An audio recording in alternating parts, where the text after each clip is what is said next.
3 days after the battle, the Velkari world was quiet. The fires had been put out. The debris had been cleared. And for the first time in 6 months, the Velkari people walked freely on their planet's surface. Elder Ninra stood with Captain Jiwoo on a hill overlooking the main city. Or what was left of it. The buildings were ruins. The streets were cratered. But the people were alive. That's what mattered. We owe you everything. Our lives. Our future, everything. Jiwoo shook his head. You owe us nothing. We did what anyone should do. We helped someone in need, but that's just it. No one else in the galaxy does what you do. The Drathon Empire has conquered for centuries. No one has ever stood up to them. Until you Hyejin approached them carrying a data pad. Captain, you need to see this. We're receiving transmissions from all over this sector of space. Dozens of star systems. What kind of transmissions? Messages of hope. News of our victory is spreading. Species that were conquered by the Drathons are starting to rebel. They're saying that if humans could defeat the Empire, maybe they can too. Jiwoo took the datapad and read through the messages. They were from species he had never heard of. The Morphin, the Silani, the Cortex, all of them had been enslaved by the Drathon Empire. And all of them were now rising up. The Empire is collapsing. Just from one battle. Ninra looked at him with her large, kind eyes. It wasn't just a battle. It was a message. You showed the galaxy that the Drathons can be beaten. You showed them that they don't have to be afraid anymore. Admiral Yuna contacted Jiwoo from the Indomitable. Captain, we have a situation. The Drathon home system is broadcasting a message. They want to negotiate. Negotiate what? Peace. They're offering to recognize all their former colonies as independent. They're willing to pay reparations. They're even offering to join a defensive alliance if we'll stop supporting the rebellions. Jiwoo couldn't believe it. What do you think? I think they're terrified. They've never lost before. Now they've lost everything. They know if we wanted to, we could march on their homeworld and conquer them. They're desperate, but we don't want to conquer anyone exactly. And that's what makes us different from them. Admiral Yuna paused. Captain, Earth Command wants to hold a conference. All the species that were under Drathon control. The Velkari, even the Drathons themselves. They want to create some kind of galactic alliance. And they want you to be part of the negotiations. Why me? Because you're the one who started this. You answered the distress call. You defended the Velkari. You're a symbol now, Jiwoo. Like it or not. 6 weeks later, representatives from 23 different species gathered on a neutral space station. The station had been built by the Velkari as a gesture of goodwill. It orbited a star between human and Velkari space. Jiwoo walked into the main conference hall with Ninra beside him. The room was filled with aliens of every shape and size. Some were tall, some were short, some had scales, some had fur, some looked almost human, others looked completely different, but they all had one thing in common. They were all free now. Elder Ninra stepped up to the podium. Her voice was translated into dozens of languages simultaneously. Friends, 6 months ago, my people faced extinction. We sent a message into space hoping someone would remember us after we were gone. Instead, someone came to save us. The humans, Deathworlders from a planet we never knew existed. She paused, letting her words sink in. They had no obligation to help us. We were strangers. They risked their lives, their only ship, against an entire fleet. They did this because it was right. Not because they wanted power or territory, but because they believed in helping others. The room was silent. Every species represented here had suffered under the Drathon Empire. They all knew what it meant to be helpless. I propose we form an alliance, the Free Worlds Coalition, not an empire, not a conquest, but a true partnership of equals. We will defend each other, share our knowledge, protect developing civilizations, and never allow another empire like the Drathons to rise again. One by one, the representatives stood and agreed. Even the Drathon representative, a humbled admiral named Kexlar, stood and accepted the terms. The empire that had terrorized the galaxy for centuries was joining an alliance based on mutual respect and peace. It was historic. After the conference, Jiwoo found himself alone on an observation deck. He looked out at the stars, thinking about how much had changed. Just a few months ago, humanity thought they were alone in the universe. Now they were part of a galactic community. Bora joined him. The tactical officer looked tired but satisfied. Earth Command has new orders for us. They want the Defiant to patrol the frontier. Be the first responders if anyone needs help. So we're going to be Galactic Police? Bora smiled. More like Galactic Guardians. The Coalition needs someone to watch for threats, to respond to distress calls. Who better than us? Taman walked up excited as always. Captain, I've been talking with Velkari scientists. They want to establish a joint research program, combining human military technology with their scientific knowledge. We could make incredible advances. Donghyun was right behind him. And I've been working with their engineers. Captain, you should see some of the ideas they have. If we combine their power systems with our propulsion, we could build ships twice as fast as anything we have now. Jin was the last to arrive. The linguist looked happier than Jiwoo had ever seen her. Captain, I'm being asked to head up a new diplomatic corps, teaching aliens about human culture, learning about theirs, building bridges between species. Jiwoo looked at his crew, his friends. They had been through so much together, and now they were all going their separate ways. But that was okay. That was progress. I'm proud of all of you. We answered a distress call and changed the galaxy. Not bad for a crew of explorers, they all laughed. It felt good to laugh after everything they had been through. Ninra found them later. She had a gift for each crew member, beautiful crystals that glowed with soft light. They were called memory stones. The Velkari used them to remember important moments. These are programmed with the memory of your arrival. When you look at them, you'll see our world as it was when you first came. You'll see the hope you brought us. So you never forget what you did here. Jiwoo held the crystal carefully. It was warm in his hand. Thank you for everything. No, thank you. Ninra's bioluminescent patterns glowed bright blue, the Velkari sign of happiness. You taught the galaxy something important. That strength isn't about conquest. It's about protection. That the truly strong don't bully the weak. They defend them. A week later, the Defiant departed the station. They had a new mission. Several systems had detected unusual readings that might be more distress signals. The Coalition wanted someone to investigate. As the ship jumped to faster than light speed, Jiwoo sat in his command chair and thought about the future. Humanity had a new role in the galaxy. They were protectors, guardians, friends to those who needed help. It was a big responsibility, but Jiwoo knew humanity was ready for it. They had evolved on a harsh world. They had survived by being tough, smart, and adaptable. But most importantly, they had survived by working together and helping each other. Now they would do the same on a galactic scale. The sensors beeped. Heijin checked her screen and looked up with excitement. Captain, I'm detecting a signal. It's faint, but it's definitely a distress call. Coming from a system about 2 light years away. Bora checked tactical. No threats detected in the area. It looks safe to investigate. Taman pulled up star charts. The system has 3 planets. One of them is in the habitable zone. If there's intelligent life there, they might need help. Jiwoo didn't hesitate. Set course, maximum speed. Someone out there needs help, and we're going to answer their call. The Defiant changed course and jumped to faster than light speed. Behind them, the Free Worlds Coalition continued to grow. Species were working together, building together, learning together. And somewhere out in space, another civilization would soon learn that they were not alone. That help was coming, that the Deathworlders would answer their call, because that's what humans did. They helped. They protected. They fought for those who couldn't fight for themselves, not because they were the strongest, not because they were the smartest, but because they believed it was the right thing to do. And in a galaxy that had known mostly fear and conquest, that simple belief was revolutionary.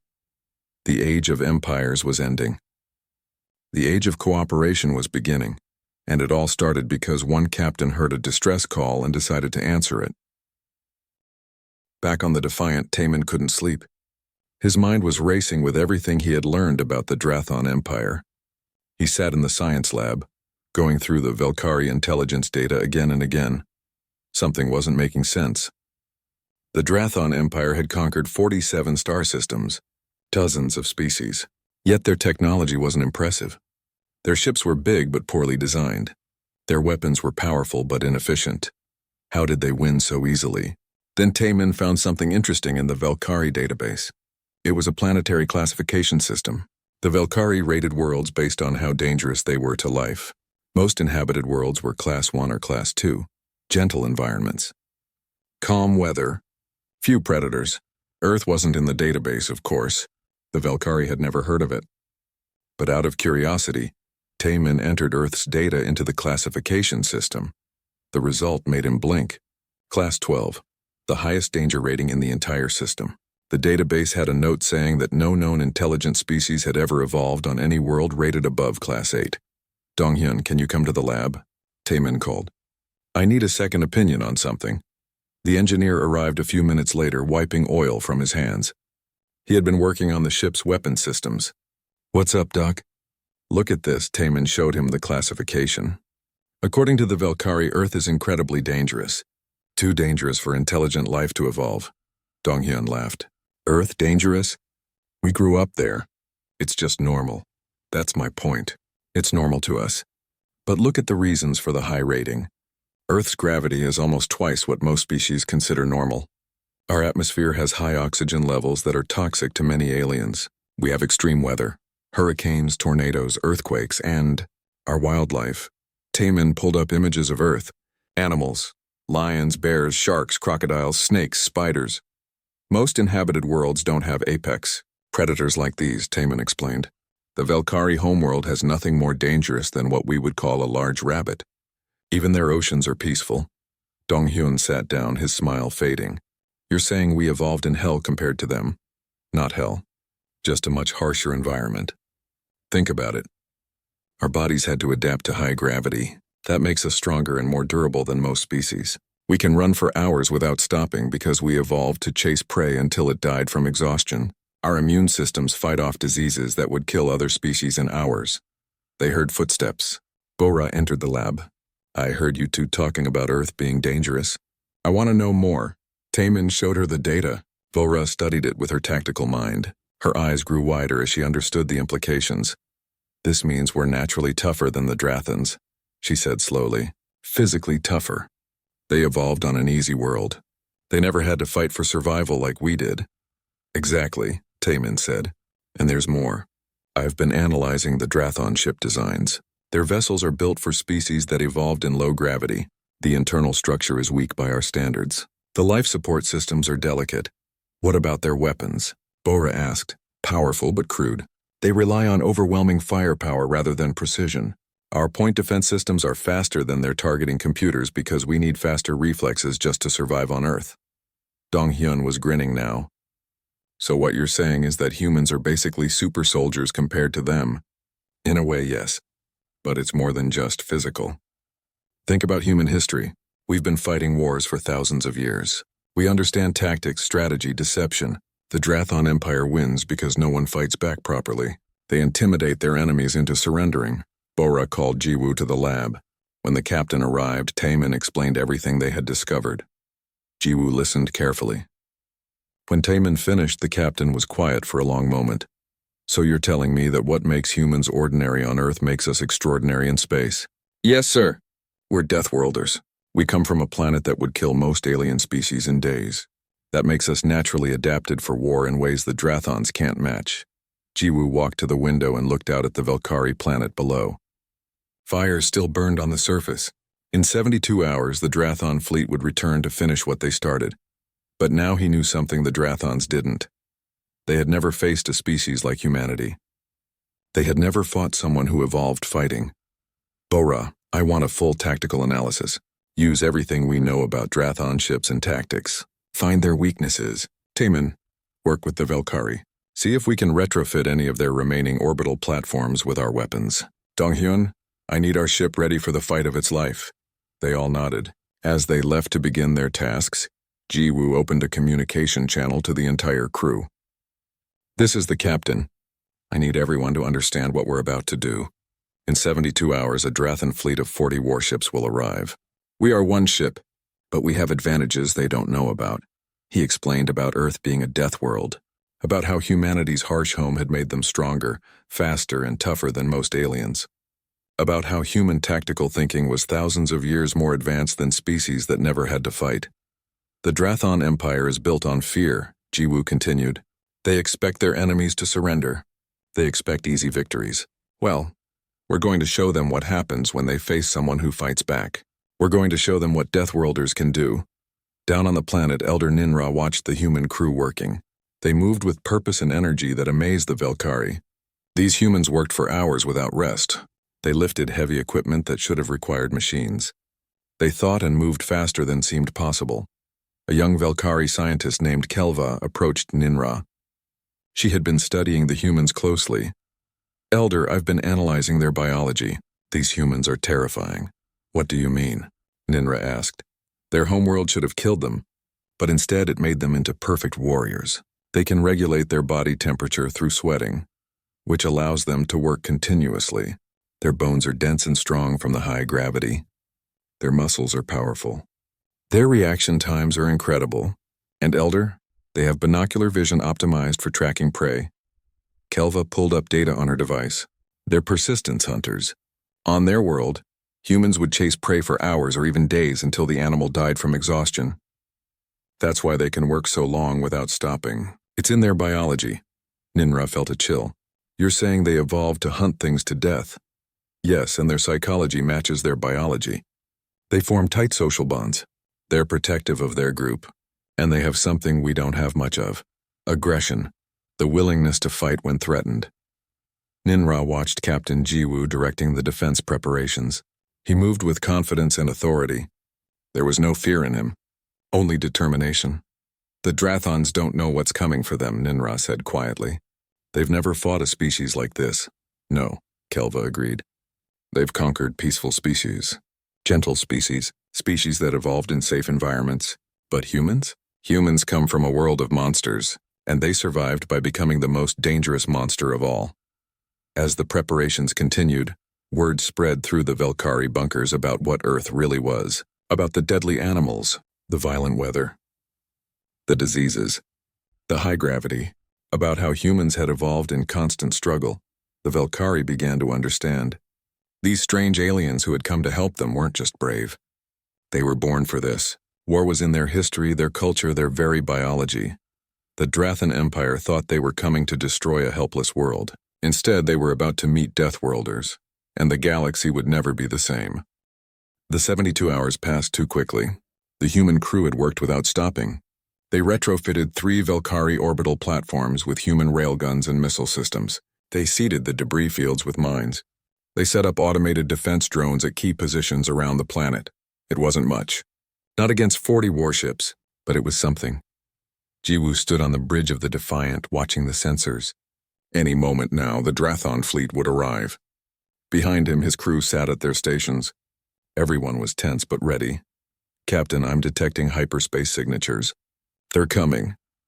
The main view screen lit up as 40 massive Drathon warships emerged from hyperspace. They were ugly vessels, all sharp angles and aggressive designs. At the center of the formation was the largest ship, a dreadnought 3 times the size of the Defiant. That's the Emperor's Wrath, the flagship.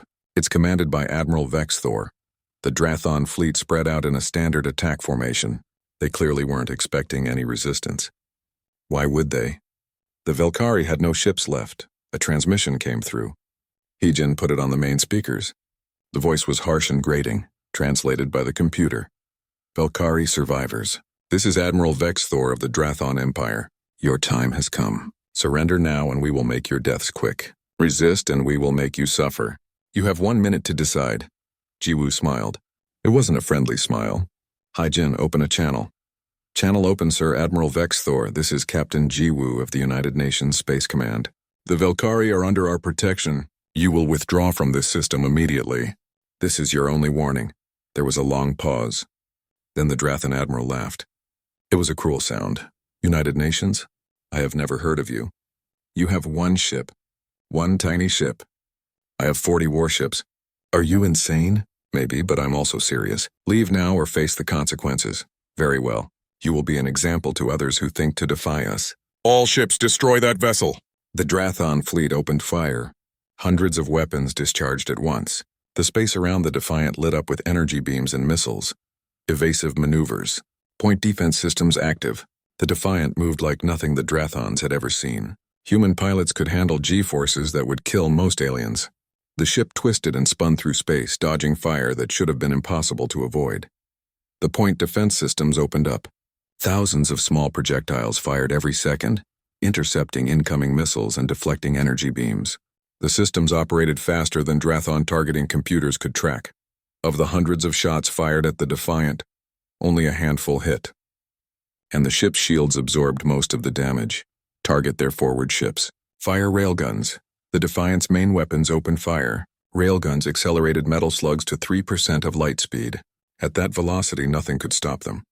The projectiles punched through Drathon shields like they weren't even there. The first Drathon ship exploded. Then the second. Then the third. In 90 seconds, 4 Drathon warships were destroyed. On the Emperor's wrath, Admiral Vex Thor stared at his screens in disbelief. 4 ships gone. In less than 2 minutes. Against 1 enemy vessel, what are they? I don't know. But they fight like nothing I've ever seen. All ships concentrate fire. Overwhelm their defenses. The Drathon fleet adjusted. They stopped trying to spread their fire and focused everything on the Defiant. The human ship couldn't dodge everything. Hits started getting through. In the engine room, Dong-hyun fought to keep systems online. Sparks flew from damaged consoles. Smoke filled the corridors. But he refused to give up. We're losing shields. Hull breaches on decks 3 and 5. Keep us flying. Bora, activate the mines. The mines they had hidden in the debris field activated. Several Drathon ships had moved into the field to get better firing angles. Suddenly, explosions erupted around them. 3 more Drathon vessels were disabled. Now activate the orbital platforms. The 3 retrofitted Velkari platforms powered up. The Drathons had ignored them, thinking they were dead wreckage. Now they opened fire with human weapons. More Drathon ships took damage, but the Drathon fleet was adapting. They destroyed the orbital platforms and adjusted their formations. The Defiant was taking more and more hits. The ship was tough, built to handle Earth's environment, but it wasn't invincible. Captain, we can't take much more of this. We need to retreat. No, if we run, the Velkari die. We hold the line, Heejin suddenly shouted. Captain, I'm detecting new hyperspace signatures. Multiple ships incoming! Drathon reinforcements? No, they're human ships. It's the fleet from Earth. 10 human warships emerged from hyperspace. 3 battlecruisers, 5 destroyers, 2 carriers with hundreds of fighters. They were beautiful. A new voice came over the communications channel. This is Admiral Yuna of the UNS Indomitable. Sorry we're late to the party, Jiwoo. Hope you saved some for us. Jiwoo laughed with relief. Admiral, good to see you. The Drathons don't seem to want to leave. Then let's convince them. All ships, battle formation Alpha. Show these bullies what happens when they pick on someone their own size. The human fleet moved into position with perfect coordination. Centuries of naval warfare had taught humanity how to fight as a unit. The Drathons had never seen anything like it. Admiral Vex Thor realized he had made a terrible mistake. These weren't helpless prey. These were predators, and he had just angered them. All ships retreat. Fall back to... The human fleet opened fire. It wasn't a battle. It was a massacre. Human weapons tore through Drathon shields. Human fighters flew circles around Drathon interceptors. Human tactics exploited every weakness in the Drathon formation. The carriers launched waves of fighters. Human pilots pulled maneuvers that would kill most aliens from the G-forces alone. They danced through Drathon fire, their reflexes too fast for the enemy targeting systems. One by one, Drathon ships were destroyed or disabled. Some tried to run. The human destroyers hunted them down. Some tried to fight. The human battlecruisers overwhelmed them. In 6 hours of continuous combat, the Drathon fleet was shattered. Only the Emperor's wrath remained, surrounded by 5 human warships. Admiral Vex Thor, surrender your vessel. Your fleet is destroyed. There is no escape. Vex Thor looked at his tactical displays. He had started with 40 ships. Now he had one, and it was badly damaged. For the first time in his life, Admiral Vex Thor knew true fear. What are you? We're humans, and we come from a world you can't imagine. A world that made us strong, made us survivors. Made us fighters. You picked the wrong species to bully, Admiral. I surrender. Please, I surrender. On the planet below, the Velkari emerged from their bunkers. They looked up at the sky and saw the debris of the Drathon fleet burning as it fell through the atmosphere like shooting stars. Elder Ninra wept with joy. The Deathworlders had kept their promise. They had defended the Velkari. And they had won. The Defiant dropped out of faster-than-light travel at the edge of the Kepler 442 system. What they saw made everyone on the bridge go silent. The main view screen showed a planet covered in flames. Even from orbit, they could see entire cities burning. Debris floated everywhere in space, broken pieces of what used to be orbital stations and ships. Some pieces were still spinning slowly, catching the light from the system's dying star. My God, Taman whispered. What have they done? Bora checked her tactical screens. I'm not detecting any Drathon ships in the system. They must have finished their attack and left. Heejin, can you scan for life signs? Jiwoo asked. His voice was tight with emotion. Scanning now, Captain. Heejin worked her controls for several minutes. Then her face brightened slightly. I'm detecting life signs underground. There are bunkers beneath the surface. Thousands of readings, maybe tens of thousands. They survived, Jiwoo said with relief. Prepare a shuttle. Bora, Taman, you're with me. We're going down there. The shuttle ride through the planet's atmosphere was rough. Smoke and ash filled the air from the burning cities. When they landed near one of the bunker entrances, the ground was still hot from recent bombardment. The bunker door was massive, built to withstand orbital strikes. Taman used his scanner to send a friendly signal. They waited, not knowing if anyone would answer. After 5 long minutes, the door began to open. Light spilled out from inside. And then they saw the Velkhari for the first time. They were beautiful, tall and graceful, with smooth skin that seemed to shimmer with different colors. Blue patterns flowed across their bodies like light moving through water. Their eyes were large and kind, even though they were filled with fear right now. One of them stepped forward. She was older than the others, with silver patterns on her skin. She spoke in that same musical language from the distress signal. Taman's translator device converted her words into English. Who are you? How did you find us? Her voice was filled with wonder and disbelief. My name is Captain Jiwoo. We're from a planet called Earth. We received your distress signal. The elderly Velkhari's legs seemed to give out. Other Velkhari caught her before she fell. Tears began flowing down her face, leaving glowing trails on her skin. You came, she whispered. Someone actually came. I'm Elder Ninra. I sent that message. I never thought anyone would hear it. Jiwoo knelt down beside her. We heard it. We came as fast as we could. But we need to understand what happened here. Tell us about the Drathon Empire. The Velkhari led them deeper into the bunker. Thousands of refugees filled the underground spaces. Children huddled close to their parents. The injured lay on makeshift beds. Everyone looked exhausted and afraid. In a private chamber, Elder Ninra told them the story. The Velkhari had been a peaceful civilization for thousands of years. They studied science and art. They had no armies, no weapons. War was something they read about in ancient history, not something they practiced. 6 months ago, the Drathon Empire arrived. Their ships filled the sky. They broadcast a simple message, submit or die. The Velkhari tried to negotiate. They offered trade, friendship, and knowledge. The Drathons weren't interested in any of that. They only wanted slaves and resources. When the Velkhari refused to surrender, the bombardment began.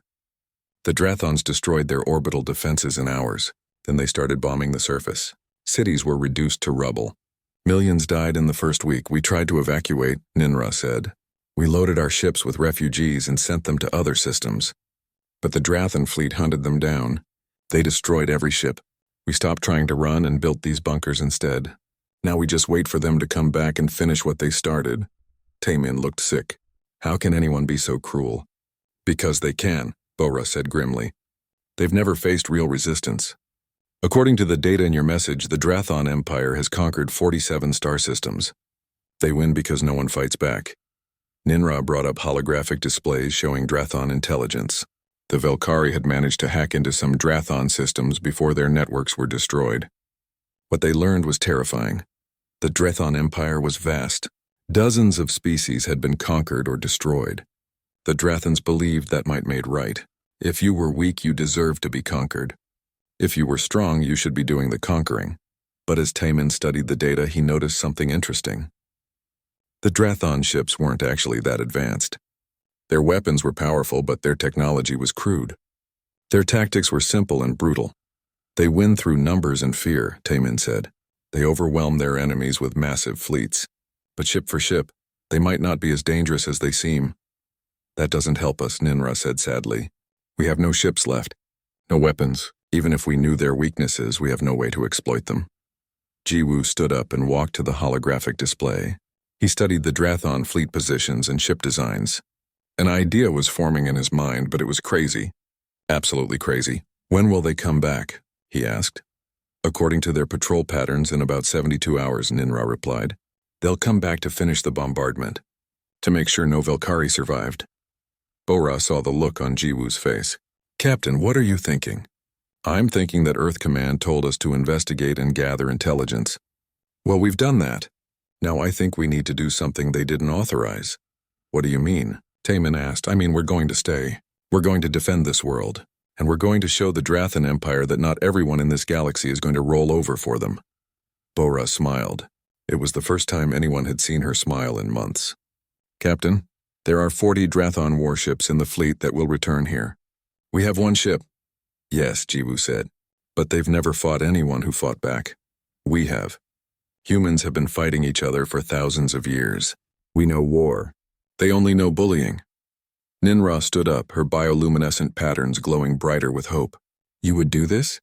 Risk your lives for us? We are strangers to you. That's exactly why we have to help, Jiwoo said.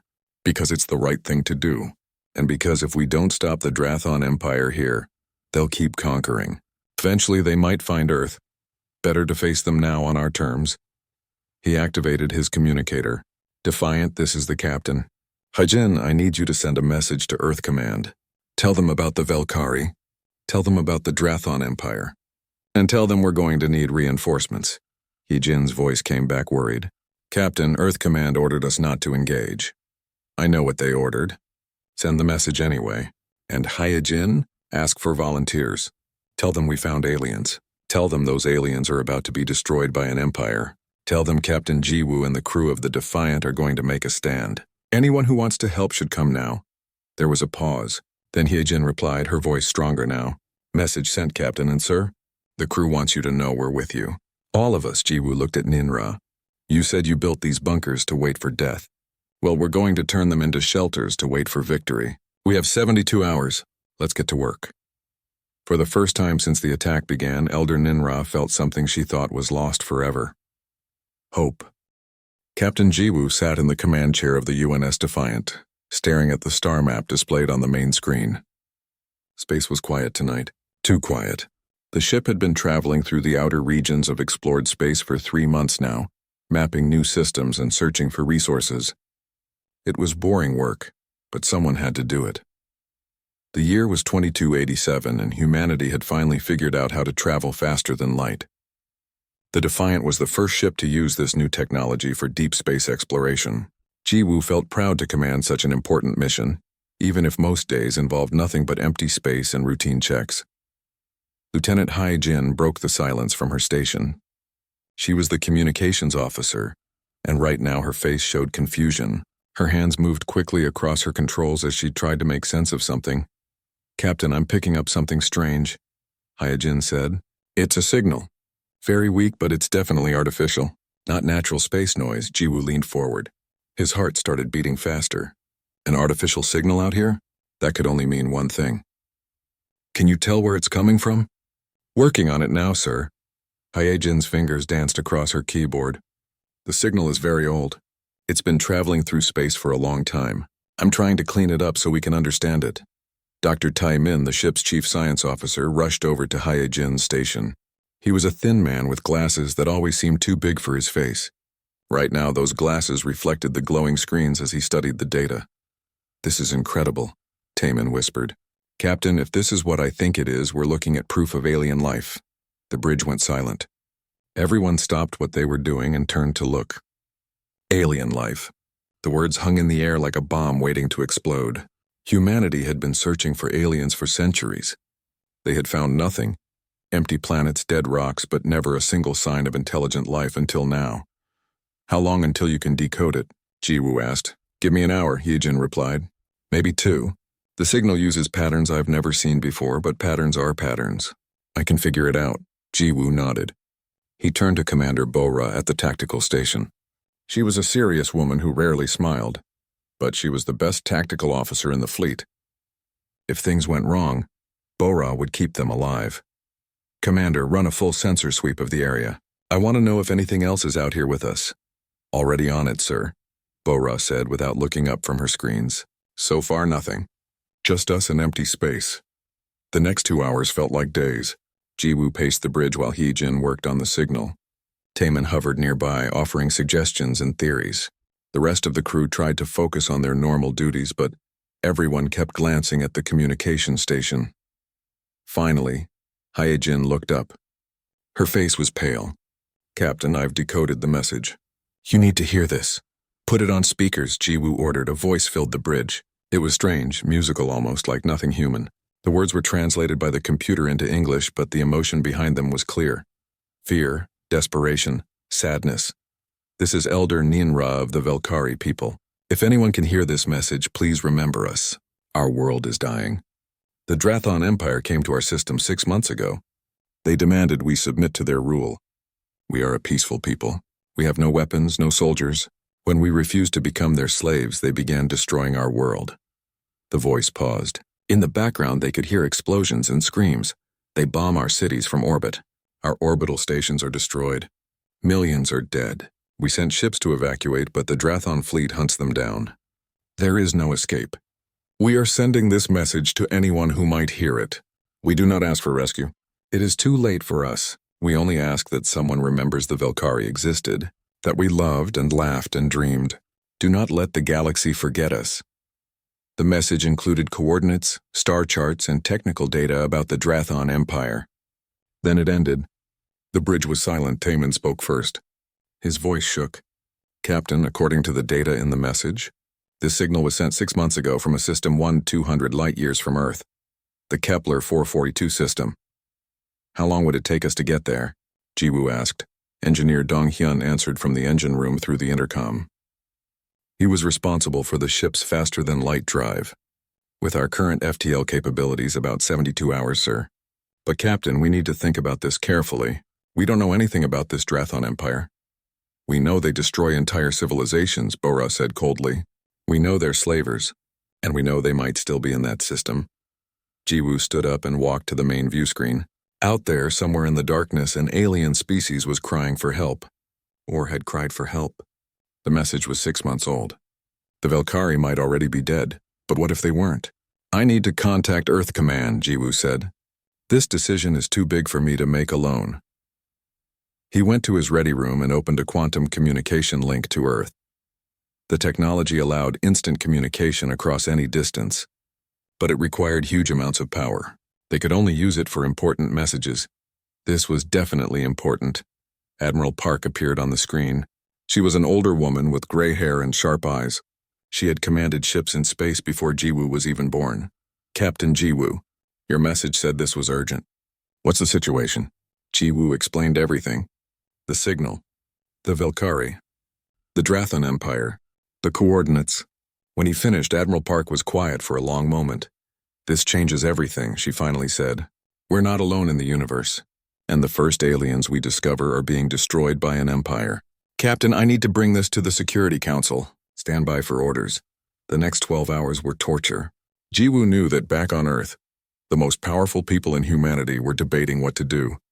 Some would want to hide, keep Earth's location secret, and hope the Drathon Empire never found them. Others would want to investigate, learn about this new threat, and maybe, just maybe, some would want to help. Finally, the quantum link activated again. Admiral Park's face appeared, but this time she wasn't alone. Behind her stood members of the United Nations Security Council. "Captain Jiwoo," Admiral Park said formally, "the Security Council has reached a decision. You are authorized to proceed to the Kepler 442 system. Your mission is to investigate and gather intelligence on the Drathon Empire. You are not, I repeat, not authorized to engage in combat. If the situation is too dangerous, you will retreat immediately. Is that clear?" "Crystal clear, ma'am," Jiwoo replied. "Good. And Captain? Be careful. We have no idea what you're flying into. You might be making first contact with aliens. Make humanity proud." The transmission ended. Jiwoo took a deep breath and returned to the bridge. His crew looked at him with questions in their eyes. "Set course for the Kepler 442 system," Jiwoo ordered. "Maximum speed. We're going to find out what happened to the Velkari." Dong-hyun's voice came through the intercom. "FTL drive charging now, Captain. We'll be ready to jump in 10 minutes. As the ship prepared to jump to faster than light speed, Jiwoo thought about the message. The voice of Elder Ninra asking only to be remembered. Well, humanity had heard that cry, and they were coming. Whether they would arrive in time to do anything but mourn remained to be seen.